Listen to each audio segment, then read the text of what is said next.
Professeur Alain Junot, merci beaucoup d'avoir accepté notre invitation, en plus de nous accueillir au coin du feu, où on est extrêmement confortable pour pouvoir entamer cette conversation. Alors, pour résumer très succinctement votre parcours, vous êtes donc professeur honoraire de la faculté de médecine. Vous avez commencé par créer un service de pneumologie à l'hôpital. Vous avez été professeur au département de médecine interne. Vous avez été vice-doyen de la faculté de médecine.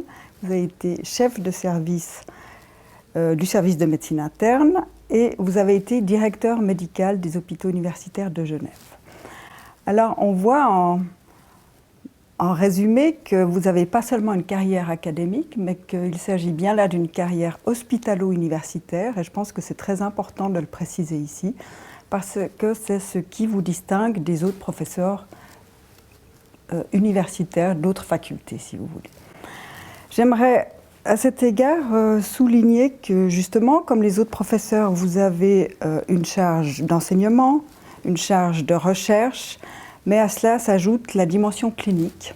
C'est-à-dire non seulement vous vous occupiez de malades, et tous les professeurs de médecine à l'hôpital s'occupent de malades, mais vous aviez la charge de transmettre cet art du soin, art de la médecine, pour lequel les savoirs théoriques ne suffisent pas, mais il faut encore pouvoir les appliquer auprès de malades, auprès de personnes singulières, pour les accompagner et si possible les guérir. Et je voudrais qu'on garde ça en tête tout au long de notre entretien, parce que c'est ce qui fait la dimension particulière d'un professeur de médecine. Alors je l'ai dit, vous avez été vice-doyen en charge de l'enseignement. Ça a été un moment important dans votre carrière, parce qu'avec d'autres, vous avez initié une réforme médicale, et quand on y regarde de plus près, c'est plutôt une révolution de la pédagogie médicale. Et on va y revenir longuement, parce que c'était un grand chantier extrêmement important. Mais pour commencer, j'aimerais bien que vous nous plantiez le décor de vos études. À vous les avez faites à la fin des années 50, début des années 60. D'abord, où est-ce qu'elles se passaient? Le centre médical universitaire n'était même pas une esquisse dans l'imagination de ses concepteurs. Où est-ce que c'était? Qu'est-ce qu'on vous a appris? Comment ça s'est passé? Parlez-nous un peu de vos études. C'était un moment donné où il fallait faire du latin et du grec, ou du grec ou du grec, pour pouvoir faire de la médecine. La médecine n'était pas considérée comme une discipline scientifique, si bien que ceux qui étaient dans la section scientifique n'avaient pas accès aux études de médecine. On était environ une vingtaine de Suisses, autant d'étrangers, pas mal d'Américains, de gens du Proche et du Moyen-Orient. Et c'était tout. Et après, ça durait combien de temps, les études? Ça durait 7 ans, 6 ans et demi, 7 ans. Alors vous commencez, c'est quand même une étape particulière d'être un jeune médecin, d'avoir la responsabilité de patients. Comment ça s'est passé? Bon, avec quelques trépidations mentales, les nuits de garde où on était tout seul. On n'avait pas de laboratoire, on n'avait pas d'aide. Je me rappelle les soirs où arrivait un patient avec une hémorragie digestive, il fallait le mettre dans un lit, transporter le lit en radiologie, faire entre-temps un dosage pour savoir s'il était anémique ou pas, aller le chercher en radiologie et le ramener en salle d'urgence. On était tout seul. Les choses ont bien changé depuis. Ceci dit, je pense qu'il existe la même anxiété de savoir si on sera à la hauteur de la tâche. Mais c'était d'excellents moments aussi. Il y avait un esprit d'équipe parmi les médecins qui était excellent, une très bonne camaraderie, une entraide.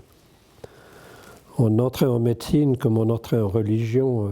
Il n'était pas question d'horaire. On y consacrait sa vie à ce moment-là.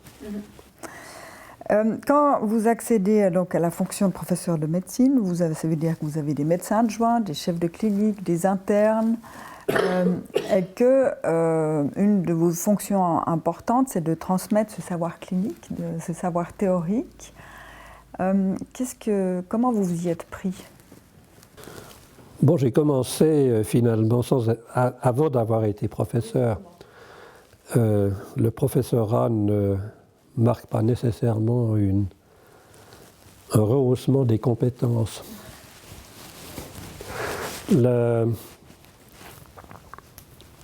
Probablement, c'est l'application des principes qu'on a en recherche, ou quand on a une hypothèse, il faut la vérifier.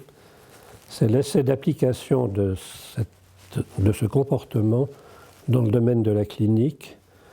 C'est à ce moment-là que s'est développée un peu la discipline qu'on appelle analyse décisionnelle, où on a réfléchi à la façon dont les médecins prenaient des décisions.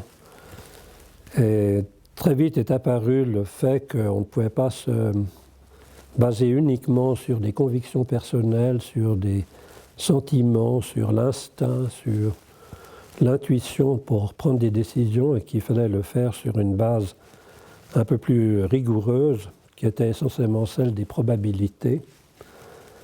Et cet intérêt pour l'analyse décisionnelle, qui correspondait assez bien à l'équivalent que j'avais dans le domaine de la recherche, où il fallait aussi échafauder des hypothèses et essayer de les vérifier, c'est ça qui m'a intéressé dans l'activité clinique, et que j'ai infligé comme pensum obligatoire à tous mes collaborateurs. Et donc vous continuez avec votre service jusqu'à ce que vous deveniez vice-doyen de la faculté de médecine en 88, donc en 1988.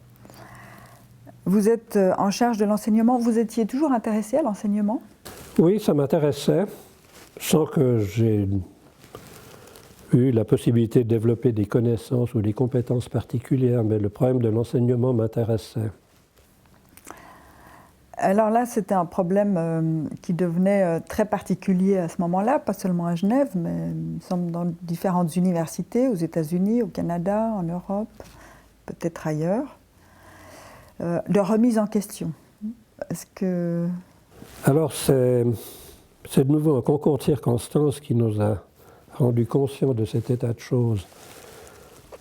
Le doyen, le professeur André Cruchot, avait reçu une lettre des étudiants au début du mandat de ce décanat, d'une volée d'étudiants qui venaient de finir leurs études et qui disaient que, motivés au départ, ils finissaient complètement démotivés. Alors les étudiants, au fond, n'étaient pas intéressés par leurs études, ce sont des longues études, et c'est vrai qu'on peut être démotivé dans ce cas-là. Enfin, c'était leur impression, et je pense qu'elle était méritée. C'était nous qui en étions responsables.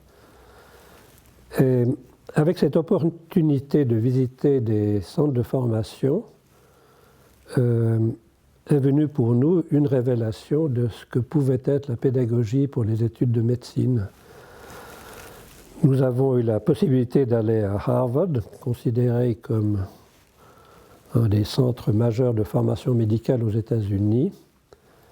On a été ensuite à McMaster, dans la ville de Hamilton, une ville assez sinistre, mais où la faculté de médecine, toute moderne, toute récente, avait d'emblée affiché des options pédagogiques révolutionnaires. En quoi est-ce qu'elles consistaient, ces options? Alors, c'était le concept essentiellement du problem-based learning, l'apprentissage par problème. On n'enseignait plus dans le cadre de cours magistraux. On réunissait des étudiants en petits groupes, d'une dizaine d'étudiants, 8 à 10 étudiants. On les mettait en face d'un problème. Et même s'ils étaient au début de leurs études, le problème devait être un problème de nature clinique, impliquant une maladie, un malade, pour que d'emblée il y ait une pertinence des connaissances, une relation de pertinence entre les connaissances sous-jacentes nécessaires pour la résolution de ce problème et le devenir d'un patient. Et au cours d'un séminaire qui pouvait durer plusieurs heures, les étudiants devaient échafauder des hypothèses, générer des hypothèses pour essayer de résoudre le problème qui était posé, tout cela sous la houlette d'un moniteur qui intervenait uniquement pour les canaliser et non pas pour leur faire un enseignement systématique. Très bien. Merci beaucoup, professeur Junot.